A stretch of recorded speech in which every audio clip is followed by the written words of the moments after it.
କଥାରେ ଅଛି ଟଙ୍କା ମୁହଁ କରେ ବଙ୍କା। ଗାଁ ଗାଁରେ ଲୋକଙ୍କୁ ଋଣ ଟଙ୍କା ଦେଇ ସୁଧ ସଂଗ୍ରହ କରୁଥିଲେ, ଲୋକଙ୍କ ବିଶ୍ୱାସ ଜିତିଥିଲେ। ସେହି ଟଙ୍କା ସେ ଚାକିରି କରିଥିବା ଫାଇନାନ୍ସ ବ୍ୟାଙ୍କରେ ଜମା କରୁଥିଲେ। ହେଲେ ସବୁବେଳେ ନିଜ ହାତରେ ଟଙ୍କା କାରବାର କରୁଥିବା ଲୋକଟିକୁ ଅର୍ଥ ଲୋଭ ଗ୍ରାସ କଲା, ଆଉ ସେହି ଲୋଭ ତାଙ୍କୁ ଅପରାଧ କରିବାକୁ ବାଟ କଢ଼ାଇ ନେଲା। ଘରୋଇ ଫାଇନାନ୍ସ ବ୍ୟାଙ୍କର ଜମା ଟଙ୍କାକୁ ନାଟକୀୟ ଢଙ୍ଗରେ ହଡ଼ପ ଉଦ୍ୟମ କରି 24 ଘଣ୍ଟା ଭିତରେ ବନ୍ଧା ହେଲେ ଫାଇନାନ୍ସ କର୍ମଚାରୀ। ନିଜେ କାମ କରୁଥିବା ଫାଇନାନ୍ସ ବ୍ୟାଙ୍କର ଟଙ୍କା ହଡ଼ପ ଯୋଜନା କରିଥିଲେ ନିଜେ। ହେଲେ ସେହି ଷଡ଼ଯନ୍ତ୍ରରେ ନିଜେ ଫସିଗଲେ କର୍ମଚାରୀ ଜଣକ। ତେବେ ଦର୍ଶକ ବନ୍ଧୁ, ଏଭଳି ଘଟଣା ଘଟିଛି ମାଲକାନଗିରି ଜିଲ୍ଲା ପଡ଼ିଆ ବ୍ଲକରେ।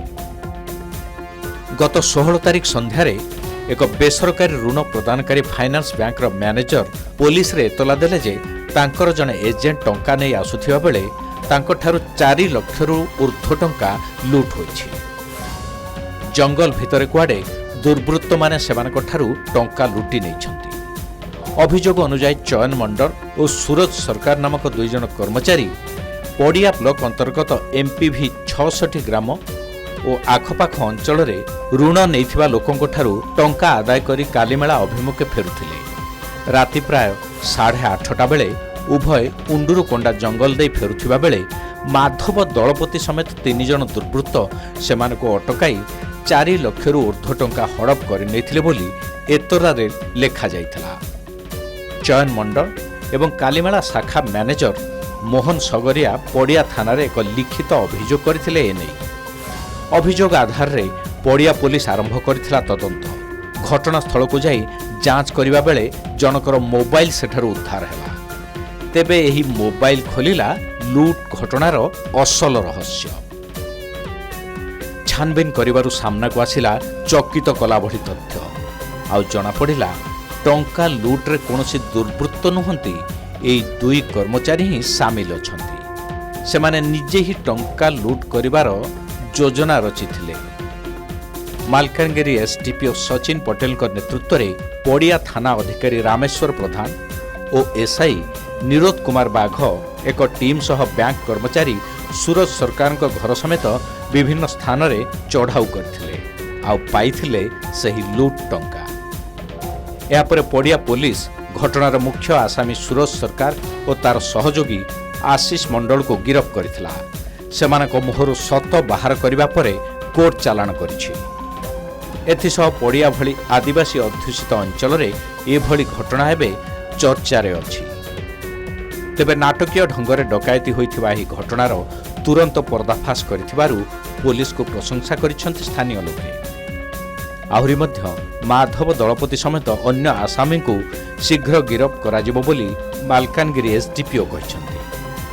ତାଙ୍କ 2 ଜଣ ଏଜେଣ୍ଟ ଯେତେବେଳେ ଲୋନ୍ ଆମାଉଣ୍ଟ କଲେକ୍ଟ କରିକି ଆସୁଥିଲେ, ତାଙ୍କୁ ଉଣ୍ଡୁକୋଣ୍ଡା ପାଖରେ କିଛି 3 ଜଣ ଲୋକ ତାଙ୍କୁ ଅଟକେଇକି ତାଙ୍କ ପାଖରୁ ଆରାଉଣ୍ଡ 4,17,000 rupees ପ୍ଲସ୍ ତାଙ୍କର ଯେଉଁ ଟ୍ୟାବଲେଟ୍ ଥିଲା ସେଇଟା ନେଇଯାଇଥିଲେ।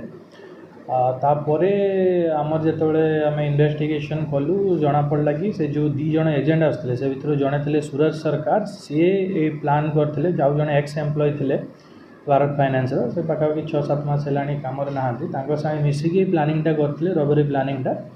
ତ ତାଙ୍କ ପ୍ଲାନିଂ ହିସାବରେ ସେ ଯେଉଁ ଏକ୍ସ ଏମ୍ପ୍ଲୟ ଥିଲେ ସେ ସେଠି ଆଉ 2 ଜଣଙ୍କ ସାଙ୍ଗରେ ୱେଟ୍ କରିଥିଲେ। ଏମାନେ ଯେମିତି ଆସିଲେ ୟାଙ୍କ ପାଖରୁ ସେମାନେ ତାଙ୍କୁ ଡରେଇ ଧମକେଇକି ତାଙ୍କ ପାଖରୁ ଫୋର୍ସଫୁଲି 4,17,000 ଟଙ୍କା ନେଇଯାଇଥିଲେ। ଯେଉଁ ପଇସାକୁ ପରେ ସୁରଜ ସରକାର ଆଉ ଜଣେ ଏକ୍ୟୁଜ୍ ଖାଲି ଆରେଷ୍ଟ ହେଇଛନ୍ତି ଆଶିଷ ମଣ୍ଡଳ, ତାଙ୍କୁ ବି କିଛି ପଇସା ସେ ତାଙ୍କୁ ରଖିବାକୁ ଦେଇଥିଲେ। ଆଉ ତାପରେ ଆମେ ଏବେ ବର୍ତ୍ତମାନ ସୁରଜ ସରକାର, ଆଶିଷ ମଣ୍ଡଳ ଏ 2 ଜଣ ଏକ୍ୟୁଜ୍ ଧରା ପଡ଼ିଛନ୍ତି। ଆଉ ତାଙ୍କ ପାଖରୁ ଯେଉଁ ଷ୍ଟୋଲେନ୍ ଆମାଉଣ୍ଟଟା ଯେଉଁଟା ଥିଲା 4,17,000 ହୋଲ୍ ଆମାଉଣ୍ଟଟା ଆମେ ରିକଭର କରିଛୁ। ଇନଭେଷ୍ଟିଗେସନ୍ ଏବେ ଅନ୍ ଅଛି, ବାକି ଏକ୍ୟୁଜ୍ ବି ବହୁତ ଜଲ୍ଦି ଧରା ପଡ଼ିବ। ଦର୍ଶକ ବନ୍ଧୁ, କୁହାଯାଏ ନା ଚୋର ଘର ସବୁବେଳେ ଅନ୍ଧାର ରହେ ନାହିଁ, କେବେ ନା କେବେ ତାର କଳା କାରନାମା ନିଶ୍ଚିତ ପଦାରେ ପଡ଼ିଥାଏ। ଚୋର ଯେତେ ଚତୁର ହେଲେ ବି ଦିନେ ନା ଦିନେ ସେ ପୋଲିସ ହାବୁଡ଼ରେ ହିଁ ଧରା ପଡ଼ିଥାଏ। ସେହିଭଳି ବେଶୀ ଚାଲାକି ଦେଖାଇବା ମହଙ୍ଗା ପଡ଼ିଛି ଏହି ଫାଇନାନ୍ସ କର୍ମଚାରୀଙ୍କୁ। ସାମାନ୍ୟ ଅର୍ଥ ଲୋଭ ପାଇଁ ହାତକୁ ଆସିଥିବା ଟଙ୍କା ତ ଗଲା, ତା ସହିତ ଚାକିରି ବି ଚାଲିଗଲା ଓ ଜେଲରେ ଭର୍ତ୍ତି ହେଲେ ଯୁବକ। ଆଉ ସବୁଠାରୁ ବଡ଼ କଥା ହେଉଛି ସେ କାମ କରୁଥିବା ବ୍ୟାଙ୍କ ଏବଂ ଲୋକଙ୍କ ବିଶ୍ୱାସ ମଧ୍ୟ ହରାଇଲେ, ଯାହା ତାଙ୍କ ଭବିଷ୍ୟତ ଜୀବନକୁ ବର୍ବାଦ କରିଦେବ। ମାଲକାନଗିରିରୁ ପ୍ରସାଦ ନାୟକଙ୍କ ରିପୋର୍ଟ, କେ ନ୍ୟୁଜ୍ ଓଡ଼ିଶା।